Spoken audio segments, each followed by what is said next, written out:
কানুরা গ্রামের সেই সাধারণ পরিবারটিতে একটি মেয়ে ছিল, তার নাম উর্মিলা। এটি ছদ্মনাম। উর্মিলা অন্য সব সাধারণ মেয়ের মতোই ছিল।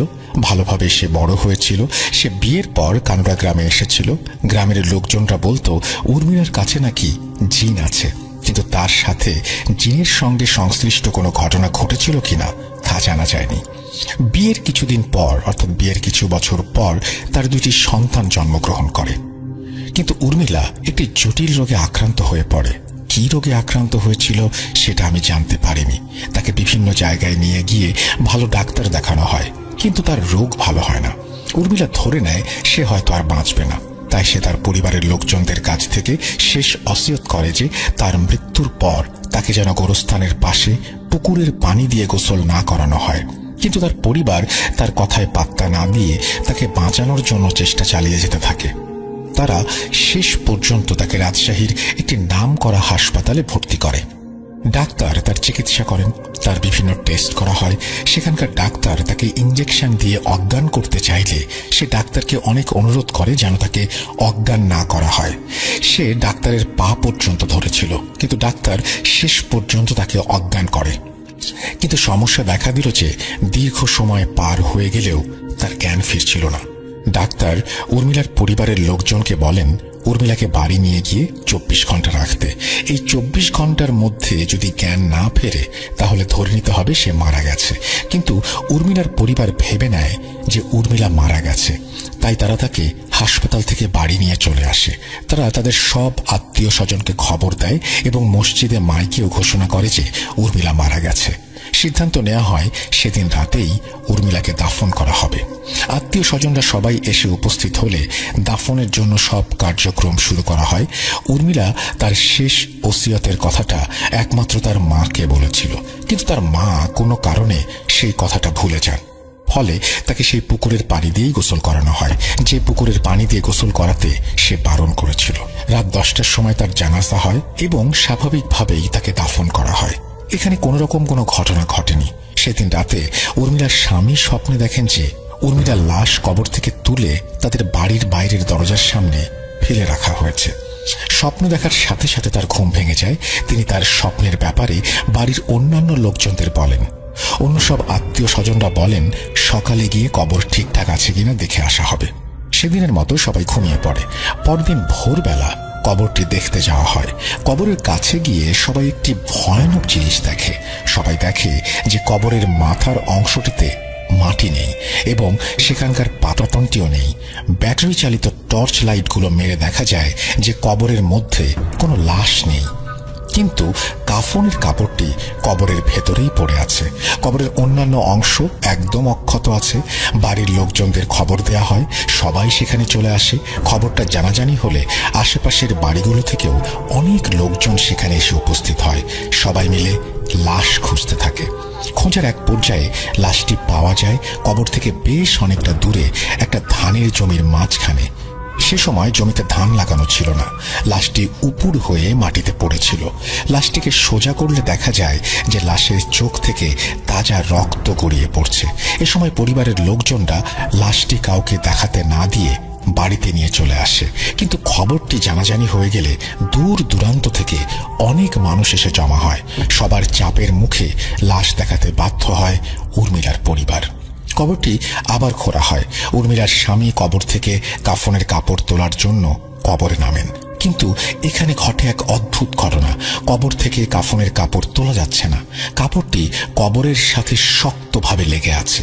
এই অবস্থায় আশপাশের সোনাইচণ্ডী হাটের মসজিদের ইমাম, ধানসুরা কেন্দ্রীয় মসজিদের ইমাম এবং ওই গ্রামের মসজিদের ইমামকে খবর দেয়া হয়। 3 জন ইমাম একত্রে অনেক দোয়া দুরুদ পড়তে থাকেন। তারা 3 জন দোয়া পড়া অবস্থাতেই কবরের মধ্যে নামেন এবং কাপড়টি তোলার চেষ্টা করেন। এইবার তারা কাপড়টি তুলতে সক্ষম হন। এইবার অনায়াসেই কাপড়টি উঠে আসে। সেদিন ছিল বুধবার। সেদিন সোনাইচণ্ডীতে কেন্দ্রীয় হাট বসেছিল। খবরটি জানার পর হাট থেকে সব মানুষ এসে সেখানে হাজির হয়। সবাই এই ঘটনা নিজ চোখে দেখেছে। পরবর্তীতে পুনরায় তাকে গোসল করিয়ে জানাজা পড়িয়ে দাফন করা হয়। এরপর আর কোনো সমস্যা হয়নি, কিন্তু কবর থেকে যে পাতাতনটি হারিয়ে গিয়েছিল সেটি আর পাওয়া যায়নি। এই ঘটনার পর গ্রামের সবার মুখে বিভিন্ন রকম কথা ছড়িয়ে পড়ে। কেউ কেউ বলে যে সেই মেয়েটির সাথে থাকা জিনেরা তার লাশটি তুলে বাইরে বের করেছে। আবার কেউ বলে মেয়েটি হয়তো বেঁচে ছিল, যেহেতু ডাক্তারের কথা অমান্য করে 24 ঘন্টার আগেই কবর দেওয়া হয়েছিল, তাই হতে পারে যে কবরের মধ্যে মেয়েটির জ্ঞান ফিরে এসেছিল। তারপর সে নিজেই কবর ভেঙে বেরিয়ে আসে। আবার অনেকে বলে কোনো চোর হয়তো লাশ চুরি করতে এসেছিল, কিন্তু কবরের মাত্র একটি পাটাতন খুলে এবং শুধুমাত্র তার ওপরের অংশ থেকে মাটি সরিয়ে কবর থেকে লাশ বের করা কোনো মানুষের পক্ষে সম্ভব না। আবার সেই লাশটি সম্পূর্ণভাবে অক্ষত ছিল। কবরের আশেপাশে এবং লাশের গায়ে কোনো শেয়াল, কুকুর কিংবা অন্য জীবজন্তুর পায়ের ছাপ বা আঘাতের চিহ্ন পাওয়া যায়নি। তাই লাশের সাথে ঠিক কি ঘটেছিল সেটা কেউ সঠিকভাবে জানতে পারেনি। আমি আমার কাজের জন্য সাধারণত 6টার দিকে বের হয়ে যেতাম এবং রাত 3টা-4টার দিকে আমার রুমে ফিরতাম। তো একদিন কাজ থেকে ফিরে রুমে যাওয়ার জন্য আমি 1 নম্বর লিফটে উঠি। ওঠার পর আমার 44 তলায় আসার পর আমি লিফট থেকে বের হব, তখনই একটা সুন্দর মিষ্টি স্মেল পাই। এই স্মেল আমি আগে কখনো পাইনি। এই স্মেল যেন পৃথিবীর কোথাও নেই। স্মেলটা পাওয়ার পরেই আমার যেন সারাদিনের ক্লান্তি এক নিমেষেই দূর হয়ে যায়। তারপর আমি আমার রুমে চলে আসি। তখন বাজে রাত 3টা। রুমে এসে ফ্রেশ হয়ে একটা সিগারেট খাওয়ার জন্য রুমের বাইরে যাই। আমার ফ্ল্যাটের পাশের ফ্ল্যাটের সাথেই একটা বারান্দা আছে, সেখানে দাঁড়িয়ে আমি স্মোক করছি আর আমার সামনে পুরো মালয়েশিয়া শহরটি দেখছি। আমার সিগারেট শেষ হয়ে গেছে। আমি আমার রুমের দিকে যাব, ঠিক তখনই সেই মিষ্টি স্মেলটা আবার পেলাম। এইভাবে প্রতিদিন আমি ঠিক রাতের বেলায় 3টা-4টার মধ্যে রুমে আসি আর সেই একই স্মেল পাই। এইভাবে বেশ কিছুদিন কেটে যায়। একদিন আমি রাত 11টার দিকে কাজ শেষ করে বাসায় আসার জন্য ট্রেন স্টেশনে দাঁড়িয়ে আছি। বলে রাখা ভালো, রাতের ট্রেনে ম্যাক্সিমাম যাত্রী হয় না। তো ট্রেন আসলো, আমি ট্রেনে উঠলাম। দেখি আমার কেবিনে মাত্র 3 জন। আমি একটা সিটে বসে পড়ি। বসার পরেই আবার সেই স্মেলটা পাই। স্মেলটা পাওয়ার সাথে সাথেই আমার ডান সাইডে চোখ যায়। দেখি আমার ঠিক পাশে একটি মেয়ে বসে আছে, কিন্তু আমি যেখানে বসেছিলাম সেখানে কেউ ছিল না। আমার থেকে একটু দূরে 3 জন বসেছিল। আমার পাশের জনকে দেখে আমি একটু অবাক হই। ওঠার সময় দেখলাম 3 জন, আর এখন হয়ে গেল 4 জন। অবাক হয়ে বসে আছি আর মনে মনে ভাবছি হয়তো আজকে অনেক ক্লান্ত, তাই ভুলভাল দেখছি। কিন্তু একটা বিষয় আমি খেয়াল করলাম, আমি আমার ফ্ল্যাটে যে স্মেলটা পেয়েছিলাম ঠিক সেই একই স্মেল আমার পাশে বসা মেয়েটির থেকে আসছে। আমি মেয়েটির দিকে তাকালাম। সুন্দর একটি মেয়ে। কেন জানি ইচ্ছা হলো তার সাথে কথা বলার। তারপর আমি তার সাথে হাই হ্যালো দিয়ে কথা বলা শুরু করলাম, কিন্তু মেয়েটি আমার কথার উত্তর না দিয়েই আমার দিকে তাকিয়ে রইল। আবার আমি তার সাথে কথা বলতে গেলাম, কিন্তু সে কোনো কথা বলছে না। আর আমার বাম দিকে থাকা 3 জন লোক আমাকে দেখে হাসাহাসি করছে, আর তারা নিজেরাই কি যেন সব বলাবলি করছে, অনেকটা এরকম কি সব পাগল ট্রেনে উঠে গেছে। আমি যে স্মেলটা পাচ্ছি সেটার ব্যাপারে কথা বলতে যাব, ঠিক সেই সময় আমার স্টেশন চলে আসলো। আমি সহ সেই 3 জন নেমে পড়লাম। ট্রেনে মেয়েটি বসে আছে আর ট্রেন চলে গেল। তারপর আমি সেই 3 জনকে বললাম, আমাকে দেখে পাগল ভাবলেন কেন আপনারা? আর নিজেদের মধ্যে সেটা নিয়ে বলাবলি করলেন, হাসাহাসি করলেন। তাদের কথা শুনে আমি অবাক হয়ে যাই। তারা আমাকে বলে, একা একা কেউ কথা বললে তাকে পাগল বলবো না তো কি বলবো? আমি একটু অবাক হয়ে তাদের বলি, একা একা মানে? আমি আমার পাশে বসা মেয়েটির সাথে কথা বলছিলাম সেটা জানালাম তাদের। তারা এটা শুনে আরো হাসাহাসি করতে লাগলো এবং বলল, সেখানে কোনো মেয়ে ছিল না, আমি নাকি একাই বসেছিলাম। আমি তাদের কথা শুনে মনে মনে ভাবছি, আমি পাগল নাকি ওরা পাগল? সেখান থেকে আমি আমার রুমে চলে আসার জন্য লিফটে উঠি এবং 44 তলায় যখনই এসে লিফটের দরজা খুলল, ঠিক তখনই লিফটের সামনে সেই মেয়েটিকে দাঁড়িয়ে থাকতে দেখলাম। আমার কাছে ব্যাপারটা অনেক অদ্ভুত এবং ভয়ের লাগলো, কারণ আমি যে স্টেশন থেকে নেমেছি, নামার পরে আমি মেয়েটিকে ট্রেনে বসে থাকতে দেখেছিলাম। আর যে স্টেশনে নামলাম সেই স্টেশন থেকে নেক্সট স্টেশন যেতে সময় লাগবে 25 মিনিটের মতো, কিন্তু আমার স্টেশন থেকে আমার বাসায় হেঁটে আসার সময় লাগবে 5 থেকে 7 মিনিট। আর আপনারা সবাই জানেন যে মালয়েশিয়াতে যে ট্রেনগুলো হয় সেগুলো ইলেকট্রিক। ট্রেন চলা অবস্থাতেই ট্রেন থেকে নামা মোটেও পসিবল না। এত কম সময়ের মধ্যে মেয়েটা কিভাবে এখানে আসলো এটা ভেবে আমার মধ্যে একটা ভয় কাজ করতে লাগলো। আর সেই 3 জন আমাকে পাগল বলেছিল, তাদের কথা আমার মনে পড়ে গেল। আমি কেন জানি না ঘেমে যাচ্ছি, আমার ভয় ভয় করছে। আমি লিফট থেকে নেমে সেই মেয়েটিকে ক্রস করে আমার রুমের দিকে যাব, ঠিক তখনই মেয়েটি আমার পেছন থেকে ডাক দেয় আমার নাম ধরে। আমি এবার আরো অবাক হয়ে যাই, মেয়েটি আমার নাম জানে কিভাবে? আজকেই দেখলাম তাকে প্রথম, কথাও হয়নি, সে আমার নাম জানবে কিভাবে? পেছন ফিরে তাকাই, আমি আস্তে আস্তে তার কাছে গেলাম। সে কোনো কথা না বলে আমার হাতে একটি পাতা ধরিয়ে দেয়, তারপর ইশারায় বলে আমি এই ফ্ল্যাটে থাকি, মানে ঠিক লিফটের সামনের ফ্ল্যাটের কথা বলছে। তারপর মেয়েটি নিমেষেই অদৃশ্য হয়ে যায়। মানে কিভাবে কোথায় অদৃশ্য হয়ে গেল এক নিমেষেই আমি কিছু বুঝে উঠতে পারলাম না। আমার হাতে তার দেয়া পাতাটা, সেই পাতা যেটার ঘ্রাণ এতদিন আমি পাচ্ছিলাম। আমি কিছুটা অবাক এবং ভয় নিয়ে আমার রুমে চলে আসি আর ভাবতে থাকি এগুলো কি হচ্ছে আমার সাথে? মেয়েটি আমার নাম জানলো কিভাবে, আর কেনই বা আমাকে এই পাতাটা দিল? এইভাবে কেটে যায় কয়েকদিন। কাজ থেকে ফিরে আসি আর মেয়েটির জন্য তার রুমের পাশে অপেক্ষা করতে থাকি। দেখা হলে বলবো আপনি আমার নাম জানেন কিভাবে, আর এই পাতাটি কিসের? কিন্তু দিন যায়, তার দেখা পাই না। সেই পাতাটি আমার সাথেই থাকে, আমি সেই পাতার স্মেল নিতে থাকি, কিন্তু পাতাটি আজকে 1 মাস হয়ে গেল শুকোচ্ছে না। যেদিন থেকে পাতাটি আমাকে দিয়েছে সেদিন থেকে আমার খাওয়া দাওয়া কমে গেছে। কিছুদিন পর আস্তে আস্তে আমার ওজন কমে যায়। আমি কেন জানি রোগা এবং অসুস্থ হয়ে পড়ি। আমার মন কিছুতেই বসছে না কোনো কাজে, আমি কাজেও যাচ্ছি না। সব সময় মেয়েটির রুমের পাশে দাঁড়িয়ে থাকি, কিন্তু রুমে তালা দেয়া। কেন জানি তার সাথে কথা বলার জন্য আমি পাগল হয়ে যাচ্ছি, কিন্তু কিসের জন্য আমি কথা বলবো সেটাও বুঝতে পারছি না।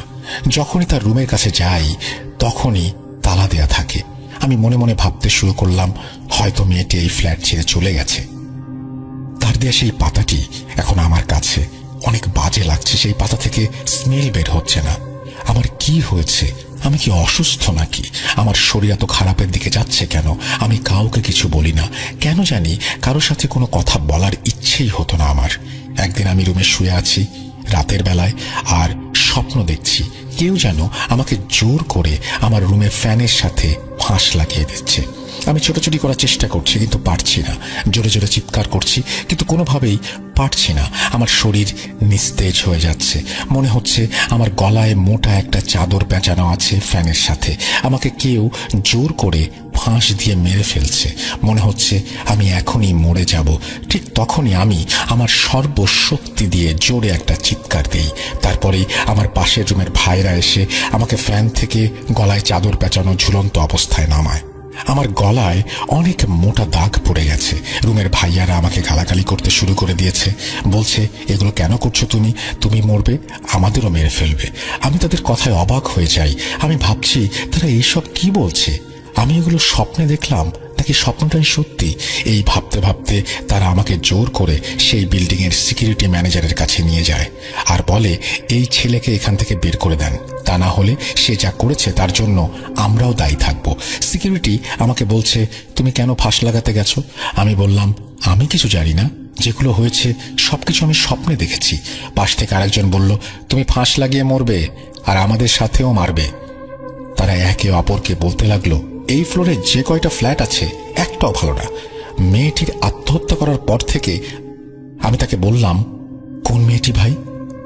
সে আমাকে বলে এখানে 2 মাস থেকে আছো, কিছু জানো না? 322 নম্বর ফ্ল্যাটের মেয়ের কথা বলছি। আমি আরো অবাক হয়ে তার কথা শুনি। 322 মানে সেই মেয়েটি যে কিনা আমাকে পাতা দিয়েছে, সেই মেয়েটি যার সাথে আমার ট্রেনে দেখা হয়েছে। আমি সিকিউরিটি ম্যানেজারকে বলি আমার সব ঘটনা।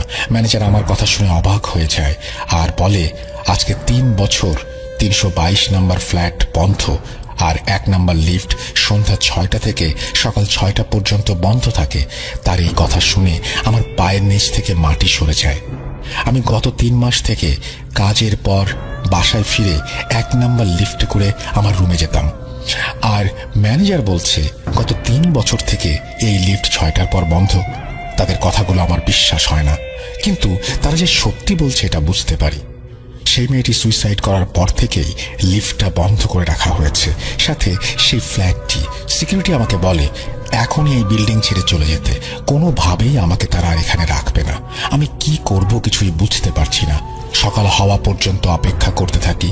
সকাল হলে আমার রুমের সকল জিনিস নিয়ে বের হয়ে যাই। সেই বিল্ডিং এর পাশেই আমার বন্ধু থাকে, তার কাছে। তাকে সবকিছু খুলে বলি। সে আমাকে একটা হুজুরের কাছে নিয়ে যায়। হুজুরের সাথে দেখা করা মাত্র হুজুর আমাকে দেখে বলে, আপনার সমস্যার সমাধান আমি কিছু করতে পারবো না। আমি বললাম, আমার সমস্যা? আমি তো আপনাকে সমস্যার কথা বলিনি। হুজুর বলে, আপনার সাথে কি হয়েছে সবকিছু আমি জানি। সে আমাকে তার বড় হুজুরের কাছে যেতে বলে। আমি আবার সেই বড় হুজুরের কাছে যাই। হুজুর আমার সব কথা শুনে আমাকে বলেন, যত দ্রুত পারেন আপনি এই দেশ ছেড়ে চলে যান, তা না হলে আপনি বাঁচবেন না। আমি হুজুরকে বলি, কেন, কি হয়েছে আমার সাথে, কেনই বা আমার সাথে এরকম হচ্ছে? হুজুর শুধু একটি কথা বলল, আপনি যদি বাঁচতে চান এই দেশ থেকে চলে যান। তারপর সে আমাকে একটি তাবিজ দিয়ে বলে, এটা সাথে রাখবেন, না হলে আপনি কিভাবে ফাঁস লাগিয়ে মারা যাবেন আপনি নিজেও জানতে পারবেন না। হুজুরের কথা শুনে আমার কেন জানি রাগ হয়ে গেল। এই ভেবে যে কেন আমার সাথে এমন হচ্ছে, আমি সেখান থেকে ফিরে আসি আর সেই আগের বিল্ডিংয়ে যাই। সিকিউরিটি ম্যানেজারের সাথে কথা বলি, সেই মেয়েটির ব্যাপারে জানতে চাই। ম্যানেজার আমাকে বলেন, গত 3 বছর আগে মেয়েটি 44 তলার ফ্ল্যাটে ওঠে একটি ছেলের সাথে। কিছুদিন পর মেয়েটির লাশ সেই ফ্ল্যাট থেকে ফ্যানে ঝুলন্ত অবস্থায় পাওয়া যায়। পরে পুলিশ এসে লাশ উদ্ধার করে, কিন্তু মেয়েটি যে ছেলেটির সাথে এসেছিল তাকে আর কোনোভাবেই খুঁজে পাওয়া যায় না।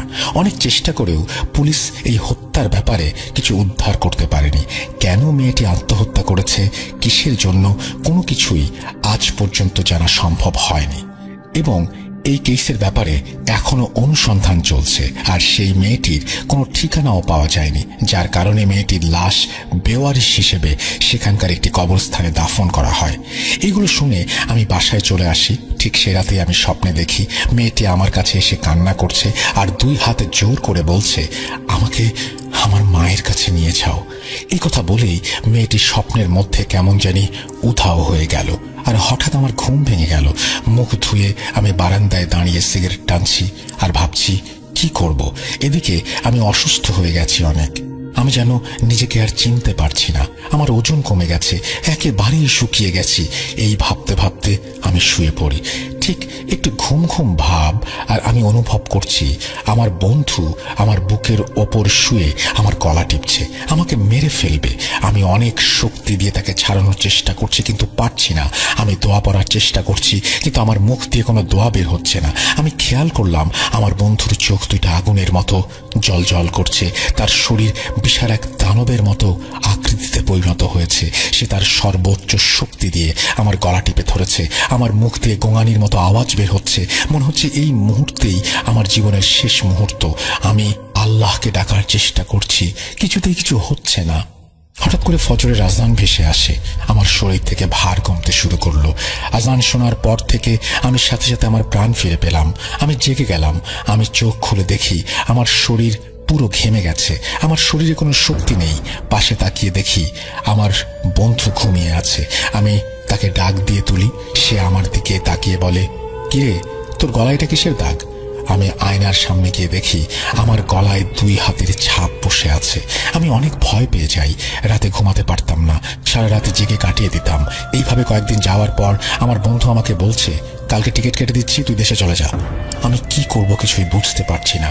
নিজের শরীরের অবস্থা দেখে ভাবলাম দেশেই চলে যাই। তার পরের দিন আমার বন্ধু আমাকে টিকিট কেটে দেয়। 21 নভেম্বর রাত 12:45 ফ্লাইট। আর মাত্র একদিন পরেই দেশে চলে যাব। রাতে শুয়ে শুয়ে ভাবছি 7টি বছর এই মালয়েশিয়াতে কাটিয়েছি, কত ঘুরেছি, মজা করেছি। এই ভাবতে ভাবতে একটু ঘুম চলে আসে আমার।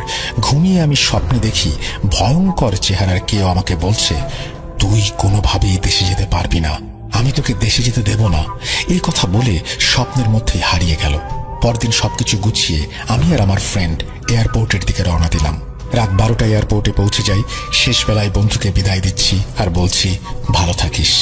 এক হাতে আমার লাগেজ আর পকেট থেকে আমার পাসপোর্ট বের করতে যাব, কিন্তু আমার পকেটে পাসপোর্ট নেই, শুধুমাত্র টিকিট আর একটা সাদা কাগজ আছে। আমি অবাক হয়ে যাই, আমার পাসপোর্ট কোথায় গেল? আমি বাসা থেকে বের হওয়ার সময় পাসপোর্ট আর টিকিট আমার পকেটেই রাখি। আর সেই পকেটে চেন লাগানো ছিল। পাসপোর্ট হারানোর কোনো চান্স নেই, আর বাসায় যে রেখে আসবো সেটাও অসম্ভব। আর যদি হারিয়েও যায় তাহলে টিকিট হারাবে শুধু, পাসপোর্ট হারাবে কেন? আমার লাগেজ থেকে সব জিনিসপত্র আমি বের করে আবার পাসপোর্ট খুঁজতে থাকি, পাই না। এর মধ্যে টিকিটটা বের করতে যাব, সেই সাদা কাগজ আমার চোখে পড়ে। সেটা খুলে দেখি আবছা ভাবে কি যেন লেখা আছে কাগজে। এই কাগজ আবার কোথা থেকে পেলাম আমি? আর এই কাগজটি আমার পকেটেই আসলো কিভাবে? এই কাগজের ভাষা আমি বুঝতে পারছি না।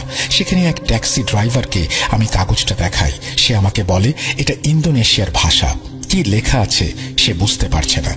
আমি সেখানে ইন্দোনেশিয়ার মানুষ খুঁজতে শুরু করি, আর একজনকে পেয়ে যাই। তাকে দেখাই আমি। সে দেখে ইন্দোনেশিয়ার একটি গ্রামের কথা বলে, আর একজনের নাম বলে, নাম হচ্ছে ওয়ার্দিয়া। কাগজটি আমার পকেটে রেখে মন খারাপ করে এয়ারপোর্ট থেকে ফিরে বাসায় চলে আসি। মন মেজাজ খারাপ করে শুয়ে পড়ি, আর স্বপ্নে দেখি সেই মেয়েটিকে। আজকে তার আর কোনো ভয়ঙ্কর চেহারা নেই, মিষ্টি হাসির একটা চেহারা নিয়ে দাঁড়িয়ে আছে আমার সামনে, আর আমাকে বলছে এই কাগজটির ঠিকানায় যেতে, আর বলছে আজকের পর থেকে তোমার কোনো ক্ষতি হবে না। তারপর একটা দুঃখ ভাব নিয়ে বাতাসে মিলিয়ে যায়। হঠাৎ আমার ঘুম ভেঙে গেল। ঘুম থেকে উঠে বসবো আমি, আর খেয়াল করি আমার বুকের ওপর আমার পাসপোর্ট। আমি অবাক হয়ে যাই, কিন্তু কোনো ভয় কাজ করছিল না আমার মধ্যে। এই প্রথম আমি ভয় পাচ্ছি না। আমার মনটা কেন যেন ফুরফুরে হয়ে গেল। আমার বন্ধুকে খুলে বললাম বিষয়টা। আমার বন্ধু বলল, কি করবি? বললাম, যাব ইন্দোনেশিয়া। তার পরের দিন আমরা দুজনে ইন্দোনেশিয়ার ট্যুরিস্ট ভিসার জন্য অ্যাপ্লাই করি। বলে রাখা ভালো, মালয়েশিয়া থেকে ইন্দোনেশিয়া, সিঙ্গাপুর, থাইল্যান্ড এগুলো দেশে খুব অল্প খরচে বাংলাদেশি টাকায় 5 থেকে 7,000 টাকার মধ্যেই ভিসা পাওয়া যায়, আর বাসে করে যাওয়া যায়। 8 দিন পর আমরা ভিসা পেয়ে যাই, আর ইন্দোনেশিয়ার উদ্দেশ্যে রওনা দেই। ইন্দোনেশিয়ায় গিয়ে গুগল ম্যাপ দেখে সেই গ্রামে যাই, আর সেখানে সেই কাগজে দেয়া নামটির খোঁজ করতে থাকি। সেখানকার মানুষকে জিজ্ঞেসও করি। আমরা সেই নামটির বাসা পেয়ে যাই। বাসার সামনে বিশাল ফাঁকা জায়গা, অনেক গাছ লাগানো আছে। বাসায় ঢুকবো, ঠিক তখনই আমি সেই স্মেলটি পাই একটা গাছ থেকে, আর অবাক হয়ে যাই। মেয়েটি আমাকে যে পাতাটি দিয়েছিল সেটি এই গাছের পাতা। বাসার সামনে দাঁড়িয়ে নক করছি। ভেতর থেকে একজন বয়স্ক মহিলা বের হয়ে আসে। তাকে সালাম দিয়ে বলি, কেমন আছেন? সে আমাদের বসতে দেয়। তাকে আমি কাগজটি দেখাই।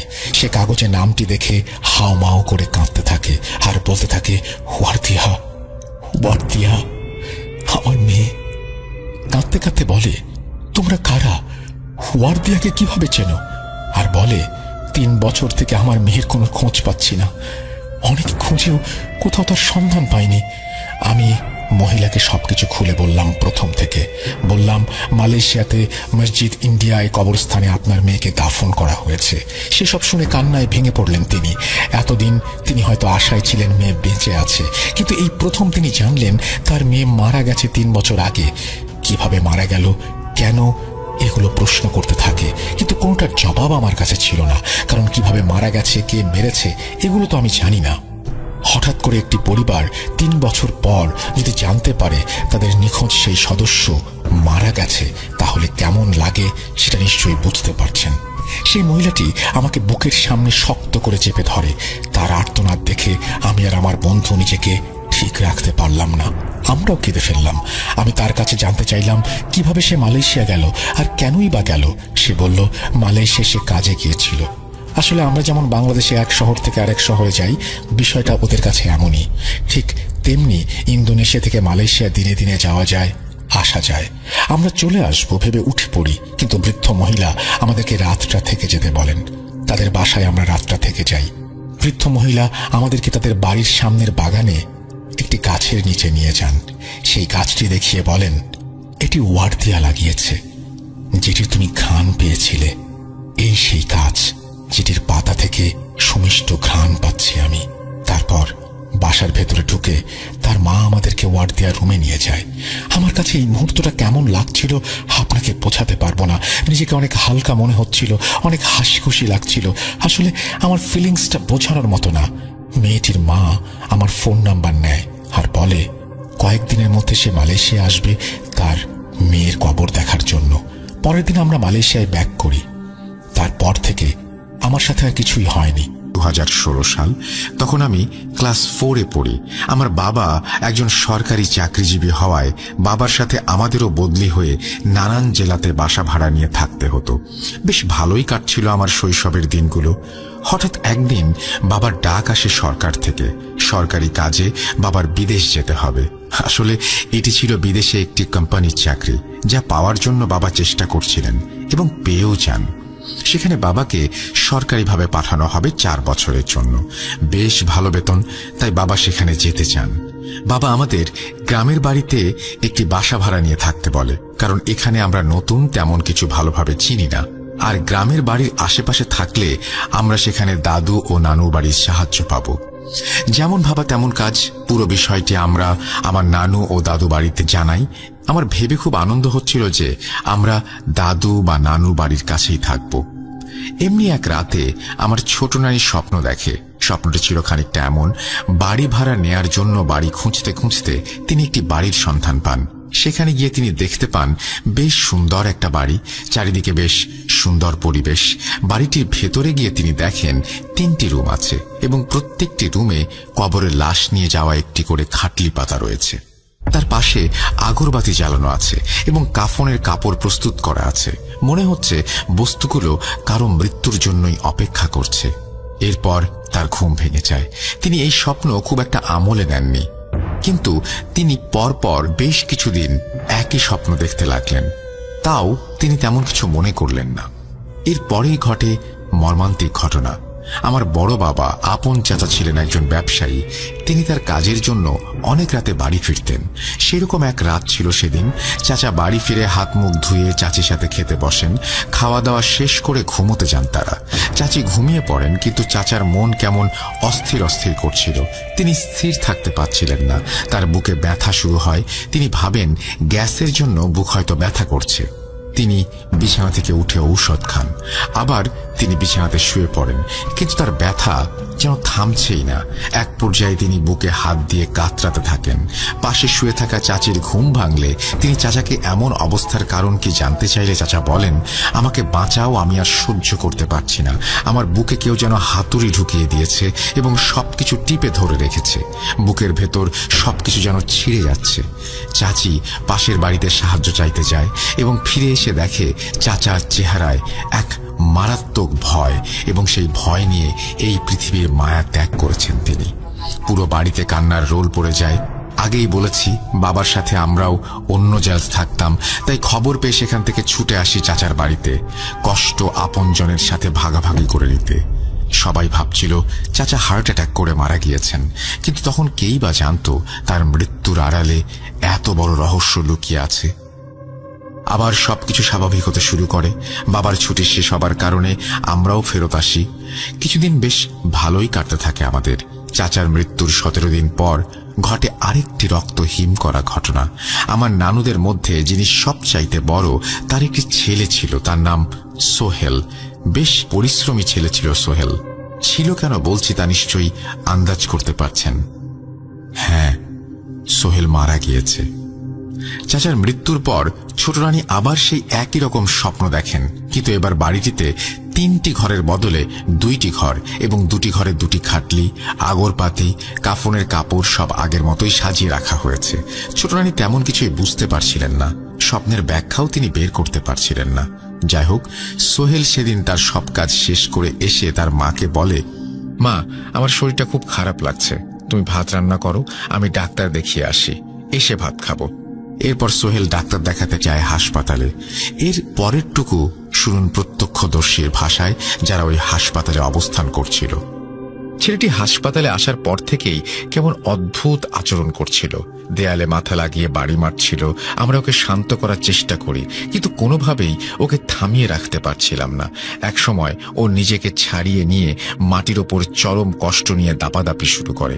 কখনো নিজের হাত ধরে, কখনো পা, কখনো মাথা দাপাদাপি করতে থাকে। ওকে দেখে মনে হচ্ছিল ও খুব কষ্ট পাচ্ছে। এক সময় সবকিছু শান্ত হয়ে যায়। আমরা ওকে তুলে নিয়ে যাই ডাক্তারের কাছে, কিন্তু আমাদের অবাক করে দিয়ে ডাক্তার ওকে মৃত ঘোষণা করে। কোনো একভাবে সোহেলের বাড়ির লোক ব্যাপারটি জানতে পারে। সোহেলের লাশ বাড়িতে আনা হয়। কি করুণ অবস্থা হয়েছে তার চেহারার। কপাল ফেটে রক্ত বেরিয়ে গেছে, পুরো শরীরে ছোপ ছোপ দাগ, যেন তাকে পিটিয়ে মারা হয়েছে। কিন্তু তার বাড়ির সব লোকেরা ব্যাপারটি স্বাভাবিকভাবে নিল। লাশ গোসল করিয়ে, জানাজা পড়িয়ে দাফনের কাজ শেষ হয়। সোহেলের এমন মৃত্যু তার মা কোনোভাবেই মেনে নিতে পারছিলেন না। এর মাঝে বাবা বিদেশে যাবেন না ঠিক করেন। তিনি আমাদের ছাড়া এতদিন বিদেশে থাকতে পারবেন না। চাচা মারা যাবার পর থেকেই আব্বু কেমন যেন সেন্সিটিভ হয়ে যায়। ছোট নানি কিছুটা উপলব্ধি করতে পারেন তার সাথে কি ঘটেছে। স্বপ্নে দেখা রুমগুলোর সাথে একটি করে মৃত্যুর সম্পর্ক। কিন্তু কেন এমন মৃত্যু?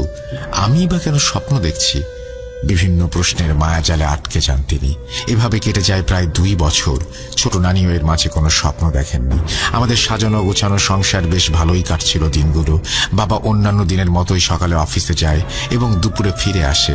এমনি একদিন বাবার মুখটা কেমন গম্ভীর হয়ে আছে। আম্মু বাবাকে কারণ জিজ্ঞাসা করতেই বাবা বললেন, আমাকে এবার নিশ্চিতভাবে বিদেশ যেতে হবে। অফিস থেকে অর্ডার পাশ করে দিয়েছে। আমাকে 1 বছর থাকতে হবে দেশের বাইরে। পিছিয়ে আসার সুযোগ নেই। আমি না গেলেই নয়। তাই আমি সিদ্ধান্ত নিয়েছি তোমাদের গ্রামের বাড়ির ওখানে পাঠিয়ে দেব। ওখানে তোমরা ভালোই থাকবে। আমি গ্রামের বাড়িতে খবর দিয়ে দিচ্ছি, ওরা আবার বাড়ি ভাড়া নেওয়ার জন্য খোঁজ করবে। যেমন কথা তেমন কাজ। আমার নানু ও দাদু, বাড়ির লোকেরা আশেপাশের ভাড়া বাড়ির খোঁজ খবর নিতে থাকে, কিন্তু সহজে মনের মতো বাড়ি পাওয়া যাচ্ছিল না।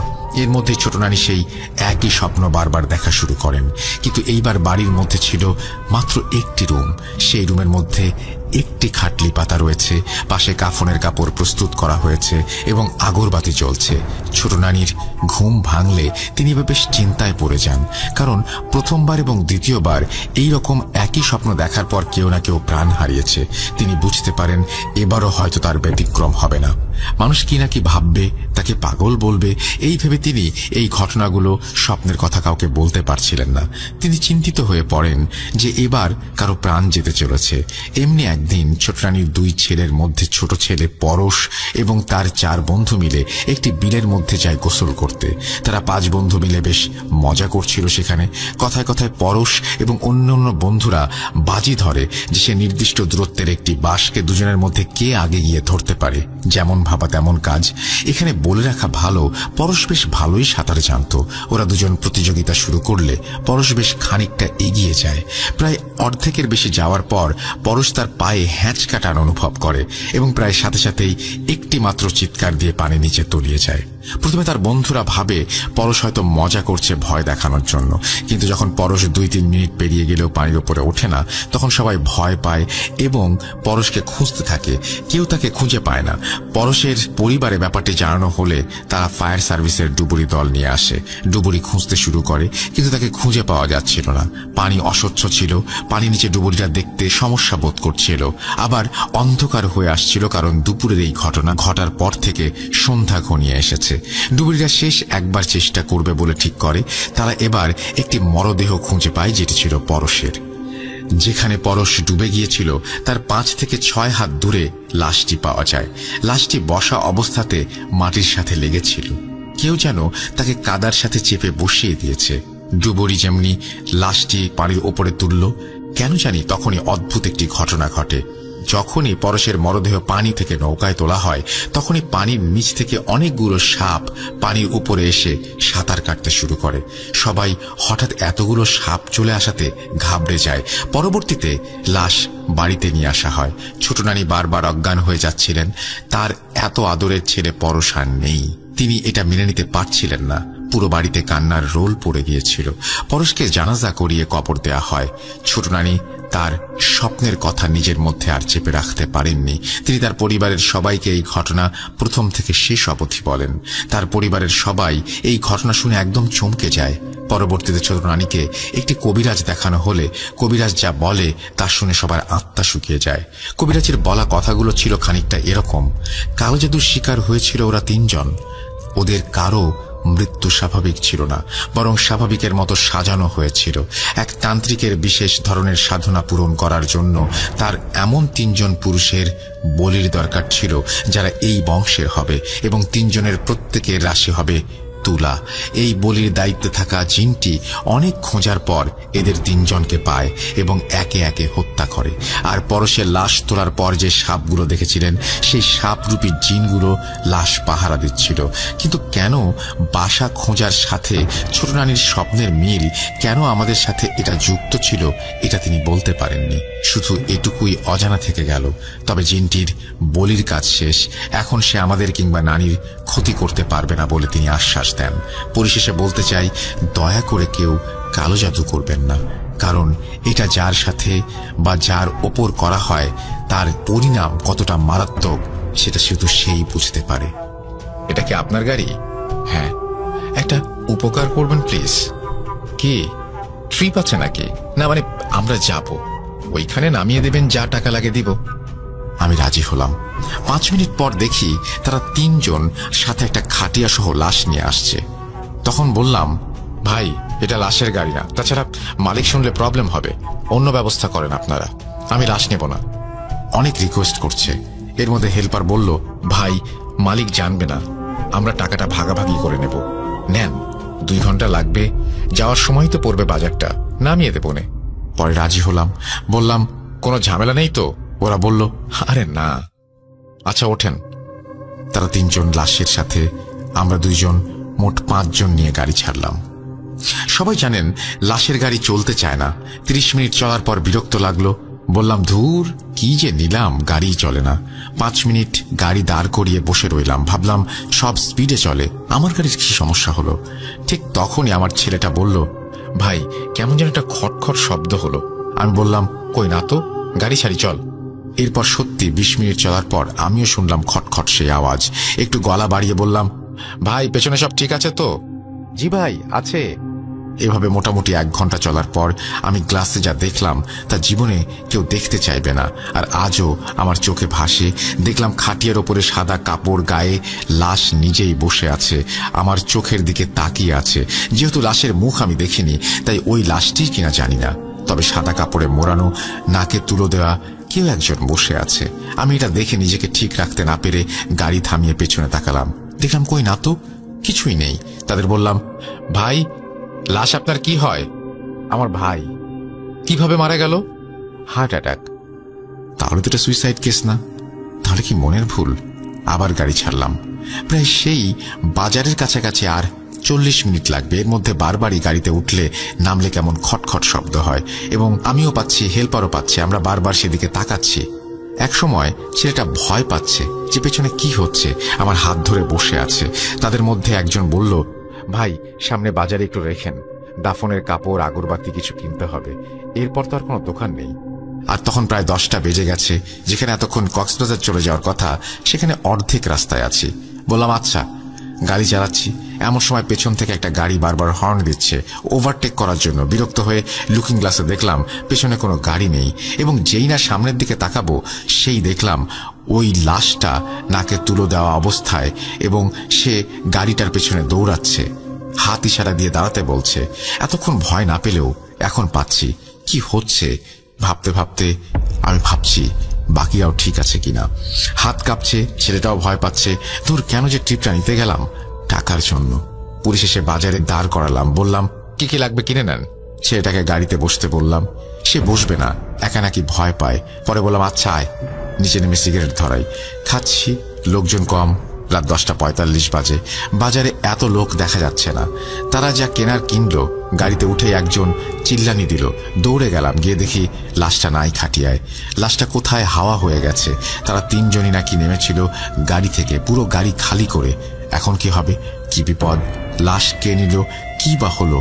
পুরো মহল্লায় ছড়িয়ে গেল বাজারের লাশ গায়েব। বাজারে যারাই ছিল সবাই লাশ খুঁজতে ব্যস্ত হয়ে গেল। সবাই খুঁজতে খুঁজতে গাড়ি থেকে প্রায় 20-30 হাত দূরে একটি তাল গাছের মাথায় লাশ দেখতে পেল। লাশ ওইখানে গেল কিভাবে? কি একটা অবস্থা! অনেকের ভেতরে ভয় চেপে গেল। যাও কয়েকজন ছিল, একে একে সবাই চলে যেতে লাগলো। ঘুরিয়ে ফিরিয়ে 7-8 জন ছিলাম, কেউ কিছুই করতে পারছে না। তারপর যা ঘটল তা আরো ভয়ঙ্কর ছিল। একটা ছেলে যে মাদ্রাসায় পড়তো, সে বলল, আমি গাছে উঠতে পারি, আমি নামাচ্ছি।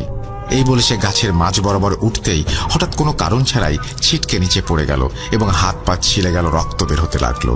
এবং তখন গাছের ওপর আমরা দেখতে পাচ্ছি লাশটাকে, এবং কেউ রইল না চারপাশে। আমরা এখন 5 জন। ওই মাদ্রাসার ছেলেটা বলল, এলাকার হুজুরকে ডেকে আনি, এই লাশ এভাবে নামানো সম্ভব হবে না। সে গেল হুজুরকে আনতে। 10 মিনিট পর সে দেখে বলল, এই লাশ আমি একা নামাতে পারবো না। সে আর হুজুর মাদ্রাসার আরো 3 জন ছাত্রকে নিয়ে আসলো এবং রাত 11টার বেশি সময় ধরে সবাই মিলে গাছে বসে অনেক দোয়া দুরুদ পড়তে লাগলো। প্রায় 15 মিনিট পর একজনকে বলল, গাছে ওঠো।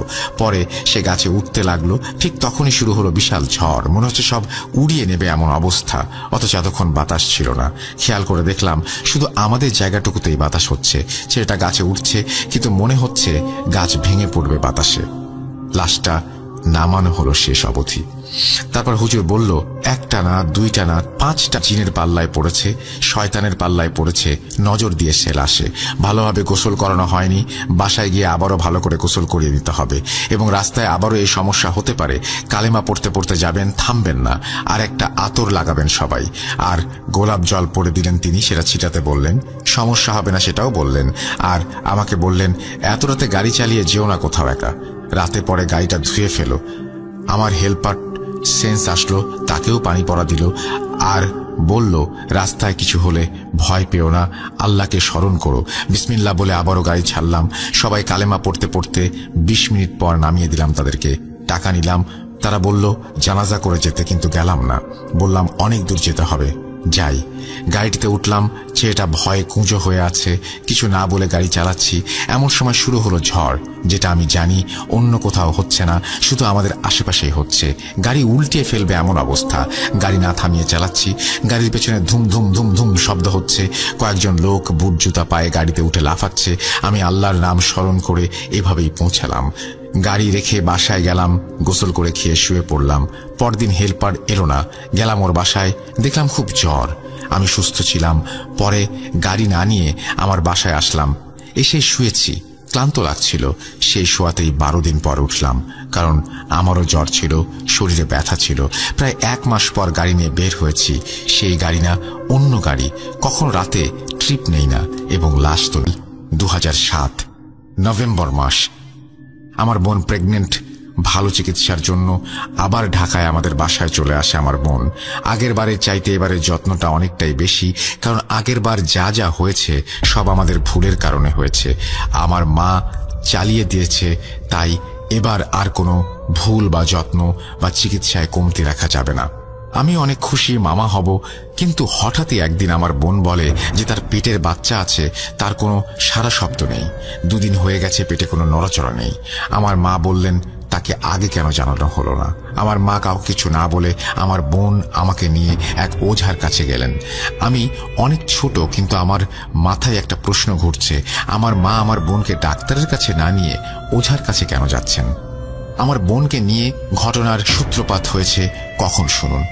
আমি যখন ওঝার বাসার গেটে ডান পাটা রাখি, তখনই ওঝা আমাকে দেখে চমকে গেলেন এবং আমার মাকে বললেন, ও কেমন আছে? মানে আমি কেমন আছি? আমার মনে কেমন একটা যেন খটকা লাগলো। যাই হোক, আমার বোনের মুখের দিকে তাকিয়ে আমি ওসব কিছুক্ষণের জন্য ভুলে গেলাম। আর ওঝাকে দেখেও ওরকম মনে হয়নি যে আমরা টিভিতে বিভিন্ন হরর মুভিতে যেমন দেখেছি সেরকম। সবচেয়ে আশ্চর্যের বিষয় হলো, ওঝা আমার বোনকে দেখেই বলে উঠল, ওকে এখানে নিয়ে এসেছিস কেন? ওর পেটের বাচ্চা তো আর বেঁচে নেই। কথাটা শুনে আমার বোনের মাথায় আকাশ ভেঙে পড়ল। আমার মা চিন্তিত হয়ে যান। কাকে কিভাবে কি বলবে? বোনের শ্বশুর বাড়িতে খবরটা কিভাবে দেবে? এরপর ওঝা বলল, সব সমস্যা তোর এই ছেলের কারণে, তোর ছেলেকে দেখে রাখিস। এরপর আমাদের পানি পড়া দেন, শুধু আমরা সেটা নিয়ে চলে আসি। কিছুদিন যাবার পর আমি মাকে জিজ্ঞেস করি, ওঝা যে বলল সব সমস্যা আমার জন্য হয়েছে, আমি তো কোনো সমস্যার সম্মুখীন হইনি, কিন্তু ওঝা আমার দোষ কেন দিল? অনেকবার জিজ্ঞাসা করার পর মা বলতে বাধ্য হলো। সাল 1997। আমি তখন মার গর্ভে। আগেই বলে রাখি, আমার বাবা ছিলেন তখন একজন আনসার, রাতে বাসায় থাকতেন না। রাতে আমার মা, 2 ভাই এবং বড় বোনকে নিয়ে ঘুমতো আমার মা, আর আমি মায়ের গর্ভে। কোনো এক রাতে আমার মা ঘুমের ঘরে দেখছেন কে যেন আমার মাকে বলছে, তোর এই ছেলেটাকে আমায় দিয়ে দে। আমার মা ঘুমের মধ্যেই তার সাথে তর্ক করতে করতে জ্ঞান হারিয়ে ফেলে। এবং সকালবেলা বাবা বাসায় আসে এবং রাতের ঘটনা খুলে বলে, কিন্তু বাবা বিষয়টা সেরকম আমলে নেন না। কোন রকম পানি পড়া খাইয়ে দিলেন মাকে। পরে আমার মায়ের কোনো সমস্যা হয়নি, কিন্তু আমার মা চিন্তায় পড়ে যায় যে এই যে পেটে তার ছেলে আছে না মেয়ে আছে, স্বপ্নে আসা এই লোক জানলো কিভাবে, এবং ছেলেই বা কেন চাইবে। আমার মা জানতেন না তার পেটে ছেলে আছে নাকি মেয়ে। তখন বাংলাদেশে এরকম ভাবে জানার প্রচলনও ছিল না যে আগে থেকে সবকিছু জানা যাবে, ছেলে হবে না মেয়ে হবে। মানুষজন এরকম করতো না বেসিক্যালি। যাই হোক, একে একে দিন কেটে যায়, মা সবকিছু ভুলে গেল। আল্লাহর রহমতে আমার জন্ম হলো সুস্থ সবল। এরপর 2002 সালে আমার একটি ছোট বোন হলো। এখন শুনুন ওঝা আরো কি বলেছিলেন আমার মাকে। ওঝা বলেন, তোর এই ছেলেকে তোর কাছে কেউ কখনো তোর কাছে চেয়েছিল? মা তখন হ্যাঁ বলে। ওঝা বললেন, তুই তখন দিবি না বলে স্বপ্নে তার সাথে তর্ক করেছিলি? মা হ্যাঁ বলেন। আর এই না বলাটাই ছিল আমার বোনের জন্য কাল। এসব শোনার পর আমি ভীষণ চিন্তায় পড়ে গেলাম। যাক, আস্তে আস্তে দিন কেটে যাচ্ছে, সব ভুলতে শুরু করলাম। আমার বোনের 2008 সালে একটি মেয়ে হয় সুস্থ, কিন্তু আগের দুটো সন্তানই ছিল, যেগুলো দুটোই মারা গিয়েছে। আবারও দিন যাচ্ছে দিনের মতোই, কিন্তু সামনে যে আমার বিপদ বাড়ছে তা আমার জানা ছিল না। এক রাতে আমি মায়ের সাথে ঘুমাচ্ছিলাম। মাঝরাতে আমার ঘুমটা হালকা হয়ে যায় একটি শব্দে। শব্দটা আসছিল আমার মাথা বরাবর দরজার ওপাশ থেকে। আগেই বলে রাখি, আমি আমার মায়ের সাথে ফ্লোরে ঘুমাতাম, পশ্চিম দিকে মাথা দিয়ে। যাই হোক, শব্দটা অচেনা একটা ভয়েস আমার নাম নিয়ে আমাকে ডাকছে, রনি। প্রথম ডাকে আমি ভয় পেয়ে যাই, দ্বিতীয় ডাকে রনি আমি কম্বল পেঁচিয়ে ফেলি পুরো শরীরে। যেহেতু শীতের রাত ছিল, সেকেন্ডের মধ্যে আমি দেখার চেষ্টা করি বাইরে কে আছে। আমি কম্বল থেকে মাথা বের করে দরজার কাছে যে ফাঁকা জায়গাটা আছে সেখানে মাথা নিচু করে তাকিয়ে দেখলাম বাইরে অনেক আলো জ্বলছে।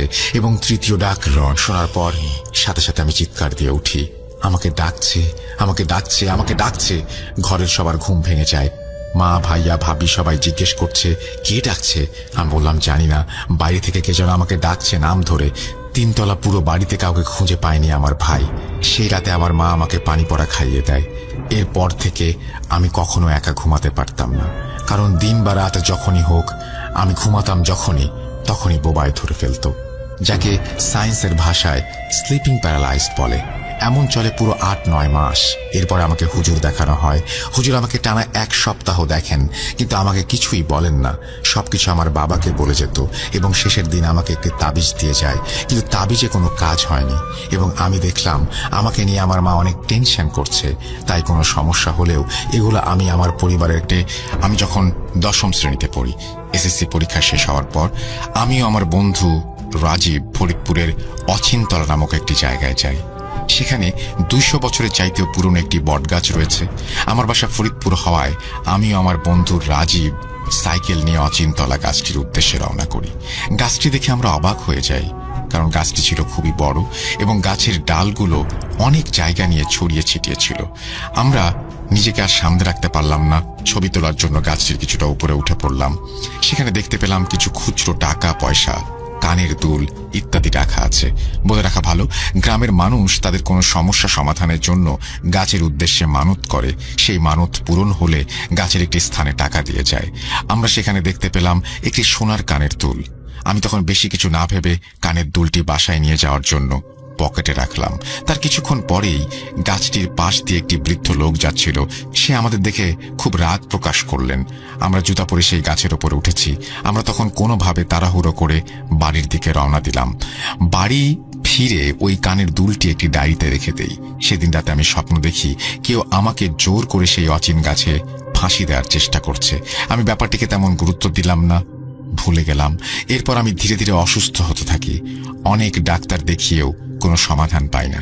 একদিন রাতে আমি স্বপ্নে দেখতে পাই একটি কালো ছায়া আমার সেই কানের দুলটি ফিরিয়ে দিতে বলছে। আমি তখন ব্যাপারটা কিছুটা আন্দাজ করতে পারি। আমি অসুস্থ থাকায় আমার বন্ধু রাজীবকে ডেকে সবটা খুলে বলি আর সেই কানের দুলটা সেখানে ফেরত দিয়ে আসতে বলি। রাজীব কানের দুলটি ফেরত দিয়ে আসলে কিছুদিন পর আমি ধীরে ধীরে সুস্থ হতে থাকি। সে সকল বাজে স্বপ্ন আমি আর দেখতে পাইনি। ঘটনাটি এখানে শেষ হলে ভালো হতো, কিন্তু এর 3 মাস পর আবার নতুন করে একটি ঘটনা ঘটে। তখন আমার বড় বোন কলেজে কিছুদিনের জন্য ছুটি থাকায় আমার বোন সীমা আর আমি আমাদের খালা বাড়িতে বেড়াতে যাই। আমার খালা বাড়ি যাওয়ার পর দিন রাত 12টা বা 12:30টার দিকে আমার বাবার মোবাইলে একটা কল আসে। কল রিসিভ করার পর বাবার মুখটা কেমন অন্ধকারে ছেয়ে যায়। আমি ব্যাপারটা জানতে চাইলে বাবা কিছু না বলে আমার কাকাকে আর আমার সাথে নিয়ে খালার বাসার দিকে রওনা দেয়। অনেক রাত হওয়ায় কোনো গাড়ি না পাওয়ায় বাবা পরিচিত একটি অটো ড্রাইভারকে কল করে আমাদেরকে নিয়ে যেতে বলে। খালার বাসাটায় যেতে 2 ঘন্টার মতো সময় লাগে। খালার বাড়ি পৌঁছানো অবধি আমি, বাবা আর কাকার মুখে শুধু দুশ্চিন্তা দেখতে পেলাম। খালার বাড়ি পৌঁছে দেখতে পেলাম খালা আর মা মিলে আমার বোনকে ধরে আছে। একজন হুজুর আমার বোনকে ধমক দিয়ে বলছে, কেন এসেছিস, কি চাস, কেন এই মেয়েটিকে কষ্ট দিচ্ছিস? কিন্তু আমার বোন সীমা কিছু বলছিল না। সীমা শুধু তার মুখ থেকে অদ্ভুত আওয়াজ করছিল। হুজুর কিছু করতে না পারায় হাল ছেড়ে দেয়। আমি কিছু দোয়া পড়ে দিচ্ছি, রাতে আর কিছু হবে না, সকালে একটি বড় হুজুরের ঠিকানা দিয়ে যাচ্ছি, তার কাছে নিয়ে যান, এই বলে হুজুর রাতে চলে যায়। তখন সীমা ঘুমিয়ে পড়েছিল, কিন্তু আমরা কেউ সারা রাত ঘুমাতে পারিনি। আমরা সীমাকে নিয়ে হুজুরের দেয়া সেই ঠিকানায় যাই। সেখানে যাওয়ার পর সীমার মধ্যে থাকা জিনকে হাজির করানো হয়। হুজুর আমাদের জানায় আমি সেই কানের দুলটি নিয়ে আসার জন্য সব ঘটনা ঘটেছে। আসলে সেই কানের দুলটি কেউ কোনো একটি কারণে মানত করে রেখেছিল। আমি সেটি নিয়ে আসায় একটি জিন আমার সাথে চলে আসে। সেই কানের দুলটি আমি ফেরত দেওয়ার পরেও সে আমার ক্ষতি করতে চেয়েছিল, কিন্তু আমার ক্ষতি করতে না পারায় সে সুযোগ পেয়ে আমার বোনকে আসর করে। এরপর হুজুর জিনটিকে পুড়িয়ে ফেলার অনেক ভয় দেখিয়ে তাকে চলে যেতে বলে। হুজুরের কথা মতো জিনটি চলে যায় এবং এরপর আমরা বাসায় আসি। বাসায় আসার পর সীমা আমাদের জানায় খালার বাড়িতে যাওয়ার পর সে চুল খোলা রেখে শুয়েছিল। কিছুক্ষণ পর সে দেখতে পেল জানালার বাইরে দিয়ে একটি অবয়ব তার দিকে তাকিয়ে আছে এবং তারপর তার কিছু মনে নেই।